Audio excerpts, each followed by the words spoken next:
Let's take a look now at the last example here, example number 4. And this is probably our most complicated example from this section. Let's see what it has to say. Suppose that an oil refinery is located on the north bank of a straight river that is 2 kilometers wide. A pipeline is going to be constructed from the refinery to the storage tanks that are located on the south bank of the river, which is 6 kilometers to the east of the refinery. Now, if the cost of laying the piping for this pipeline it's going to be expensive. Now, it's going to be $400 per kilometer if we build the pipeline over land. But the moment that we have to go into the water, things get more expensive. In fact, it doubles in cost and it goes to $800 per kilometer under the river. Now, the goal here is to minimize the cost of the pipeline. Because we could imagine that we could build the pipeline in a lot of different ways, right? We could build the pipeline maybe just going straight down the river, but then we have to cover all of this land distance. But maybe we could go down like this a little ways and then cut over. You know, maybe we could go down like this and then cut over. But like the idea is, when do I make the pivot to go through the water? It has to happen at some point, but when do I make that switch? So to minimize the cost of the pipeline, where should the value of P be located?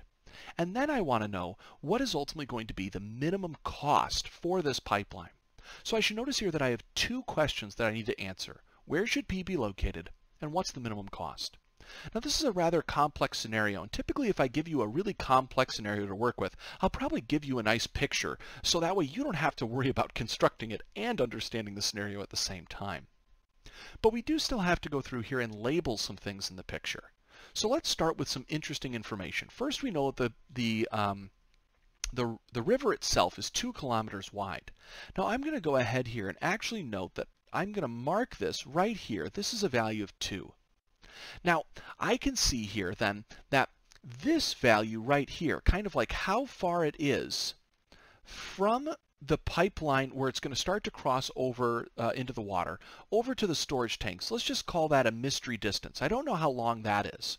But I do know that the distance from the refinery all the way over to this point right here is 6 kilometers. So if this is a value of x, notice that this distance here would be 6 minus x. Now, there's a reason why I'm setting it up this way. We'll see why I'm going to do that in a moment. It's actually going to make one of our derivatives a lot easier. So I can see here that this distance of the pipeline is 6 minus x kilometers long. Now, the rest of the pipeline also has a distance. And if this side is x and this side is length 2, and I have a right triangle, I should be able to use Pythagorean theorem to express how long this side is. Notice that this side would actually end up being the square root of x squared plus 4. So this is kind of the scenario that I'm working with. And I can see that my goal is to minimize the cost of the pipeline. So I'm going to start by writing that. We want to minimize the cost of the pipeline. That's what I'm looking to do. Minimize the cost of the pipeline. So how about we let C represent the cost of the pipeline? Okay? Now, how would we calculate this cost? Well, let's see. If I have to go 6 minus x kilometers across the land, and it costs me $400 every kilometer, then hopefully it's not too big of a stretch to see that I would take 400 times the number of kilometers that I'm going to actually run across the land, and that would kind of get me the cost for just this portion of the pipeline. Right? If I was doing 1 kilometer and it was $400 per kilometer, it's 400 times 1. If it was 2 kilometers long up here, 400 times 2 would tell me the price. So if it's this many kilometers, 400 times that much. Notice that in the same way, I can take 800 and multiply that by the length of the pipeline that's through the water, since this is $800 per kilometer for the bit that goes through the water. Now, what's convenient here is that I already have an equation now that only has one variable. And so I can go ahead here and just start by calculating my derivative. So I'll say we calculate, and I'll see what C prime is. Notice here, I can think about what the derivative is going to be by just maybe quickly imagining what's going to happen if I distribute here. If I distribute the 400 to the 6, that's just going to produce a number. It's going to give me derivative 0. If I do 400 times the negative x, it's negative 400x. And that derivative is just going to end up being negative 400. Now over here I have to do a little bit more complicated work. I'm going to get 800 times 1/2 x squared plus 4 to the negative 1/2, and then a chain rule times the 2x that comes from the inside. So if I was to write this out a bit more cleanly, I can see that this is going to be negative 400 plus, let's see here, my 1/2 and my 2 are going to cancel out, and I'm going to be left with 800 times this x all over a square root of x squared plus 4. Now again, if I want to find when this is going to be equal to 0 and when it's going to be undefined, it's going to be way easier to rewrite this as a single fraction. So notice I could write this then as negative 400 times the square root of x squared plus 4 plus 800x all divided by the square root of x squared plus 4. That is, I multiplied this first piece by the square root over the square root, and it got a common denominator and added these together. So now let's see when I'm going to get critical points. So we say that c prime is going to be equal to 0 when, let's see, that would be when 400 times the square root of x squared plus 4 plus 800x is going to be equal to 0. Well, this would be when 800x's is going to be equal to 400 x squared plus 4. If I divide both sides by 400, I'm going to get 2x is equal to the square root of x squared plus 4. To solve this, I could square both sides. I could get 4x squared is equal to x squared plus 4. That gives me 3x squared has to be equal to 4. And that gives me x squared has to be equal to 4/3. And so that gives me that x itself could be positive or negative the square root of 4/3. Now really quickly I should notice that if x is going to represent this distance here, there's no way it's going to be a negative number. And so I can automatically conclude that this would actually just have to be equal to, let me rewrite that, but that this would just have to be equal to the positive square root of 4/3. So that seems to be at least one critical point. So now let's check when our derivative is going to be undefined. We can see that this is going to happen whenever our denominator would be equal to 0. But that can't really happen because if I take x squared, that's positive, or at least 0, and then I add 4 to it, this result is positive, and when I square root I get a positive value. So I can see here that this is never undefined. So my only critical value is this positive square root of 4/3.